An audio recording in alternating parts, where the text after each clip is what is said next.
dark and stormy night in Pleasantville, New York. Saturday, July 12th, 1958.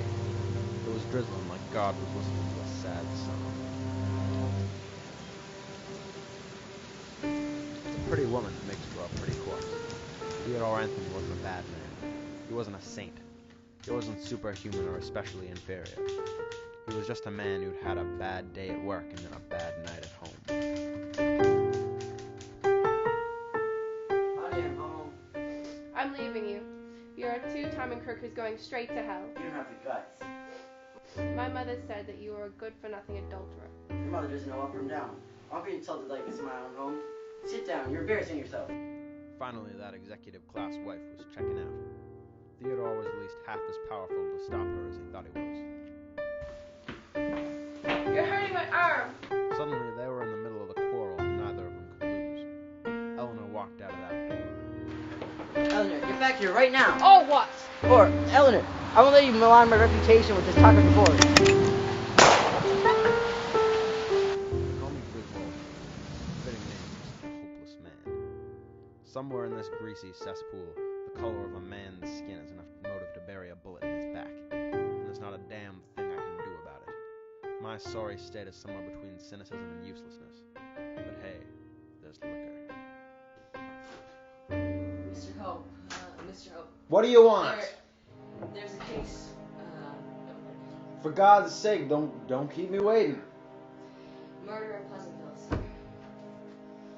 Well, missing person. Rod's gone AWOL, and the only thing the coppers found on the scene was a single pearl. What are we gonna do to get the crook in Sing Sing faster than Maryland can make a man's heart jump? Get you up there, I guess. But you're drunk, and Come with me. You're the closest thing to a secretary I have. Make it count.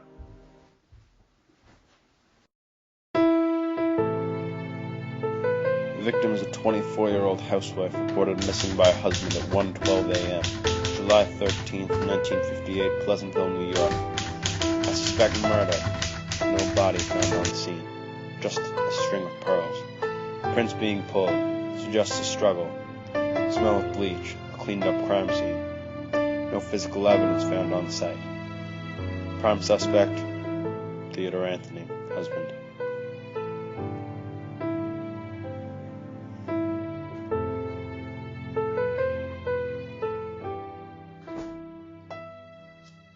You know, this ought to be good to get me out of bed at 3 a.m. in the morning in Manhattan. You got out pretty quick for a guy from the suburbs. And you look pretty put together for a guy who was asleep a half hour ago.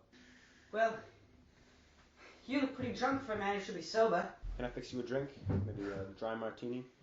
Dry martini would be great, actually. Stirred, not shaken. So, you reported marital troubles between Theodore and Mrs. Anthony next door about 3 months ago. Mind telling me something about that? Well, I heard shouting. The argument sounded rather heated. I knew they were a bad couple when I saw them at the market. Even buying a box of cereal, I could tell they hated each other. I finally called the Pleasantville police when I heard a gunshot. I feared for her life. That man is cold-blooded and stone-hearted. I wouldn't be surprised if he was the one who put a bullet in her head. What I want to know is, why couldn't this have just waited until morning? Eleanor Anthony is missing, presumed dead. And if we don't get her husband in cuffs by sunrise, he could be on a slow plane to Cuba before he can blink. Well, that is rather serious. What can I say? The truth. You could start right now. What's a man like you doing in that big house in Pleasantville all by himself? Just enjoying the traditions and local rituals of the fauna. And tell me exactly what a spy does in upstate New York. How would a dime store private eye like you know a thing like that? The way you carry yourself. Alright, so we proved that I'm no Mr. Smith and you're no dime store private eye. Just who does Her Majesty have you spying on over here? Look, when we gaze across the ocean and we see that the waves of crime and destitution have washed upon our shores, we ask Her Majesty why that is. Of course, when we gaze back, All signs point to the Big Apple and its big worms, New York City. Very poetic, but she didn't answer my question. Call me Spy. He's been committed of espionage in both our countries since '54. We've been trying to nab him, but he keeps slipping through our fingers. Let's make a deal. You help me with the Anthonys. Tell me a little bit about them. And I'll help you catch this commie crook. All right, that sounds like a deal. I didn't witness much of Theodore on the day of the murder, but I heard a car door slam, and I heard and saw his car drive away from his house. What about Eleanor? Was she acting strange at all that day? Well, the couple wasn't acting strange, but the one strange thing was I didn't see her at all that day, and I usually always do. She's always gone out at one point or another during the day. I just don't know where. Don't leave Manhattan. I'll put you up in a hotel. All right. I'll be at the Waldorf until 0800 hours. Thank you. You've been a big help. Good luck, Detective.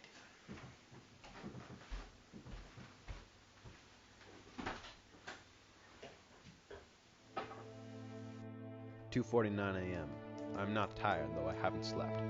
The thrill of the chase electrifies me. A man killed his wife in the suburbs tonight. I will figure out why. I'm beginning to get the idea that he didn't do this alone. Wife's best friend is called Edwin Reese. Reese works with husband on Mad Ave. I'm running dangerously low on scotch and dangerously lower on cigarettes. What do you know about Eleanor Anthony? What's your relationship to her? Neighbor and friend. Word is neighbor and lover. I'm not denying it. Can you tell me about her husband? He's an accountant at the law firm where I work. Nice guy. Throws a mean barbecue. And a mean punch, according to another source. He liked the bottle more than a lot of other things. Eleanor Anthony is missing, presumed dead.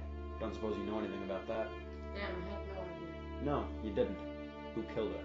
That husband of hers, he's a bad egg. Probably got wise, but I don't think. You're pretty cavalier about your downings, friend.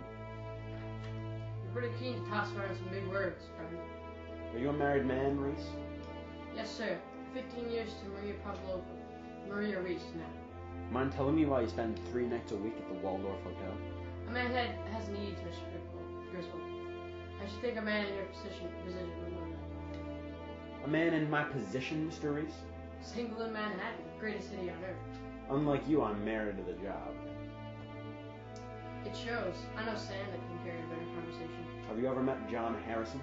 That shifty Brit down the road? We've all met him, but I don't think anyone knows him. Care to elaborate?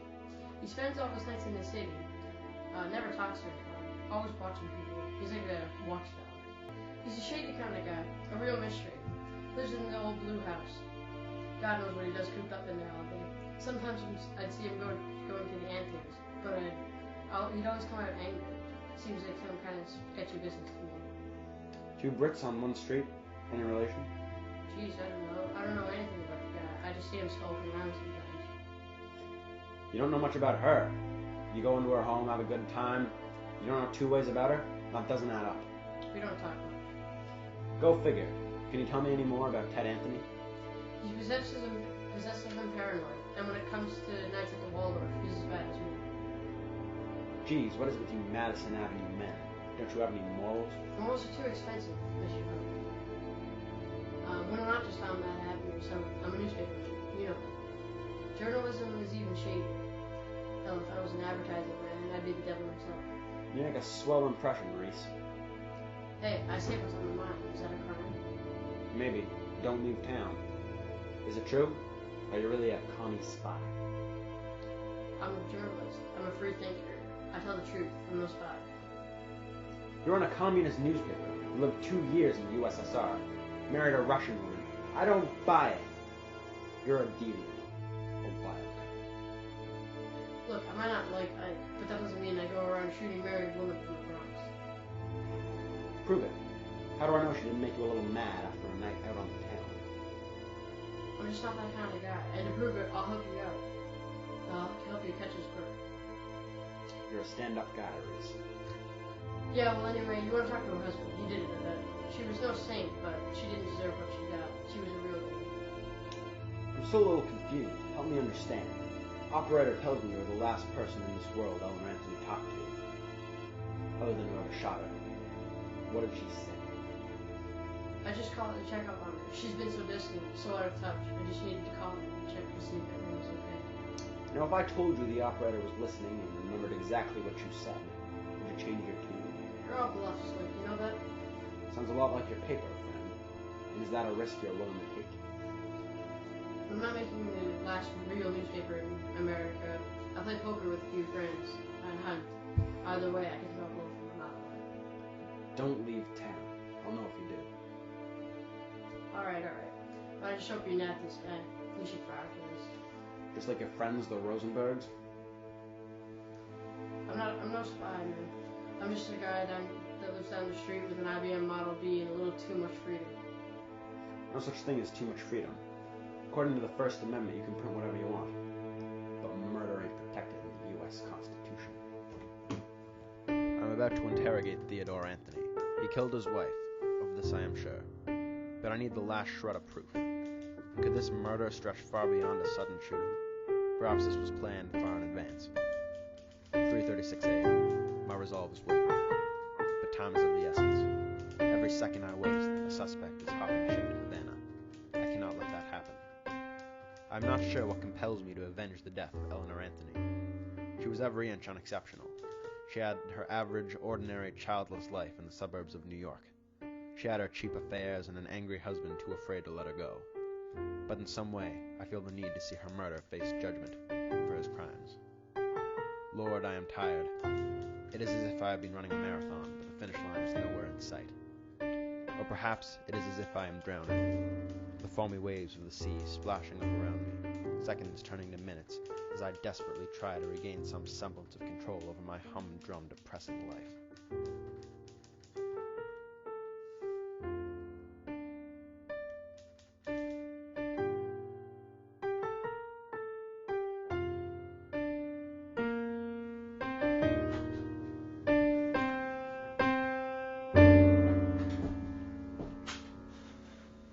What's this regarding?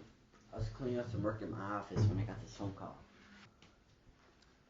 Your wife's dead. She's being shot. I suspect. Good lord. That's some damn fine acting. Are you classically trained? Real funny. I bet you think I did it. Did you? Of course not. I loved her. Your receipts from the Waldorf say otherwise. Look, I may not have been entirely true with her, but that doesn't mean I didn't love her. Did she love you? How should I know? I mean, I think, but... for real. She couldn't stand you. You two couldn't stand each other. So why didn't one of you make a dash for Reno? How should I know? I was good at my secrets, and she was good at hers. The neighbors didn't know anything about us. It's not what I heard. I talked with two neighbors. They knew everything about you. What do they know? They're hardly CIA-grade intelligence. Except maybe that John Harrison. He always seems a little shady. Tell me about him. Any relation to your wife? I think they knew each other. But I don't know how well. We never talked about him. Tell me about him. He's British. I think from London, but maybe somewhere else. That's about it. I don't know what he does for a living, if he's married, where he lived before, anything. All I know is he sometimes runs off into the city. How did you meet your wife, Mr. Anthony? I was at the marina for my boss's yacht race. I got bored. So I walked inside the bar, and there she was, cigarette in hand, drinking a screwdriver. We got talking. That was in 54, but we got married in 55. No kids. Did she ever act strange? Do strange things? Do anything to upset you? Did she ever act strange? Do strange things? Maybe do anything that upset you? I guess. She would always go running around Manhattan on her own. Never listened to me. We're just two different people, I guess. Sounds to me like you're just the same. How do you know Edwin Reese? He's a lawyer on Matt Avenue. I'm an accountant at his firm. He lives down the street. He's a communist, but drives a sports car. Sounds like a hypocrite. No kid's hero. He came to my 4th of July barbecue just last week. On the surface, he seems just like a normal guy, but down deep, he's different. Ever thought of reporting him to the House of Un-American Activities Commission? He didn't seem like a threat until now, but truth be told, I think he killed her. Or maybe it was James Bond next door. But it wasn't me. Why do you think they killed her?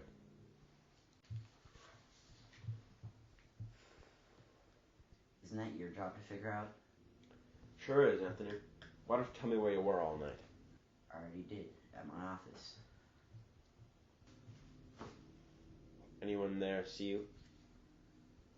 It was the middle of the night. I don't want to know the kind of guy who hangs around the law firm at 3 a.m. I'm looking at him, so no one could vouch for your alibi? No, sir. I mean, I got some work done, but if that's any proof. Something tells me numbers weren't the kind of work you did tonight. Don't leave town. Every day I hear another story of some horrible crime committed by an average man. Tonight an accountant shot his wife of 3 years. I cannot prove anything yet. My best chance is to get a confession. All of this murder has tired me, numbed me to the world. How will I ever trust a human being when a man can shoot his own wife? Humanity is tiresome and horrible. Maybe I'm too young to say a thing like that. Maybe I'm too old. Either way, the lives people lead, the things they do, the people they pretend to be to get what they want, the lengths they go to, this town has never been dirtier.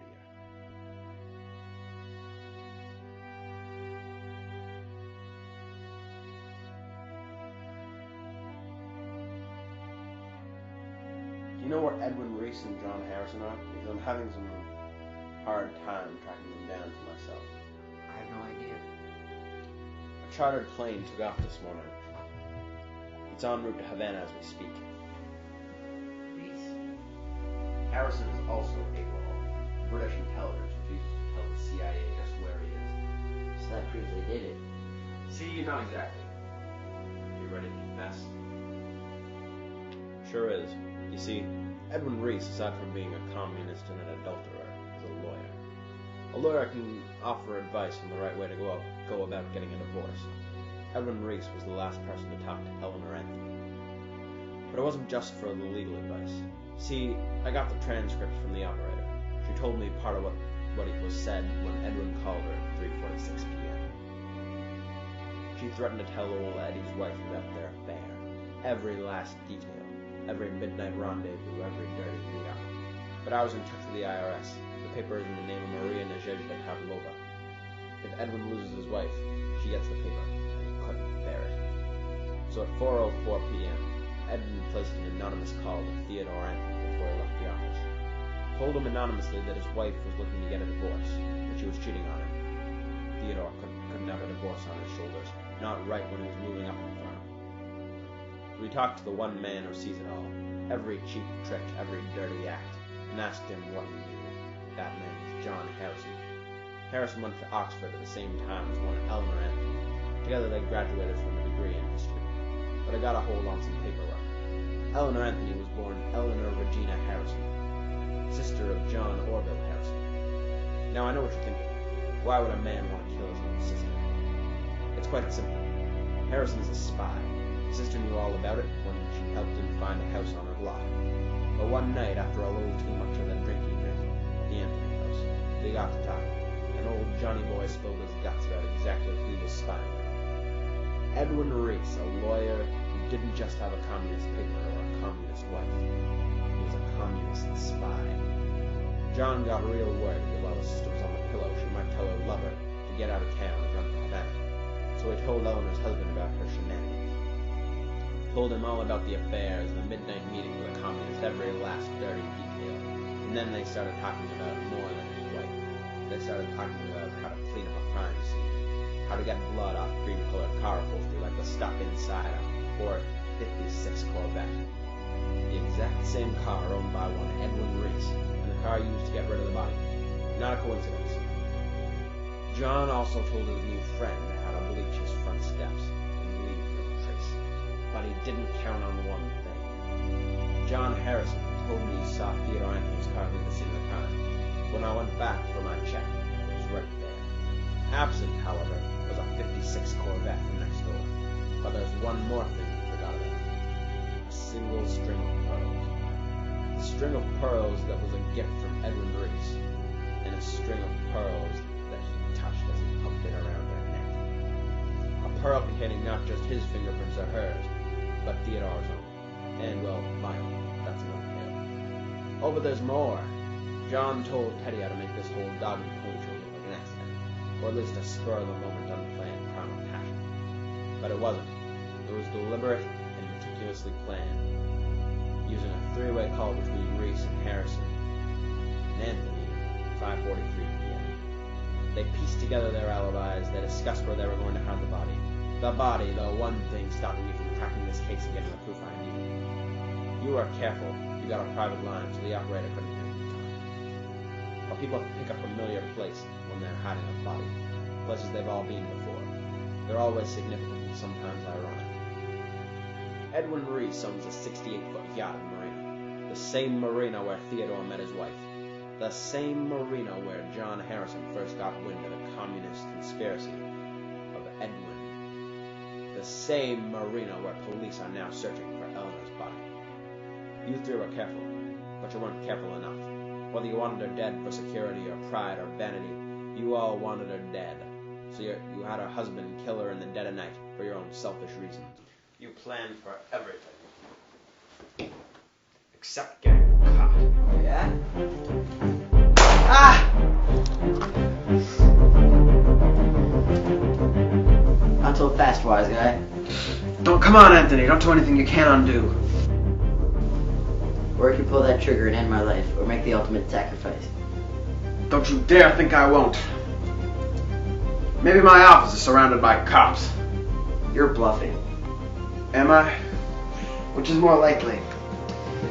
A private eye with a murderer in his office calls in reinforcements, or a madman charters a plane to Cuba. You're a stone-cold capitalist. You won't last 10 minutes in Havana.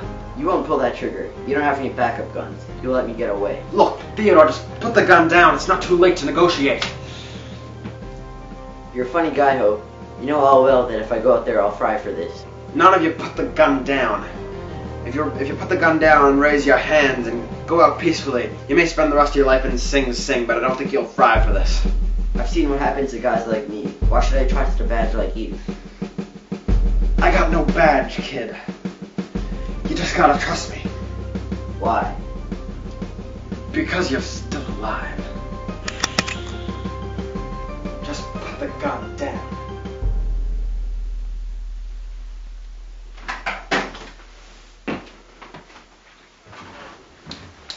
A man shot his wife dead last night. One shot to the chest. They fished the body out of the marina just this morning. That man is now behind bars. This city is still a bigger sewer than it's ever been. But hey, it's my sewer.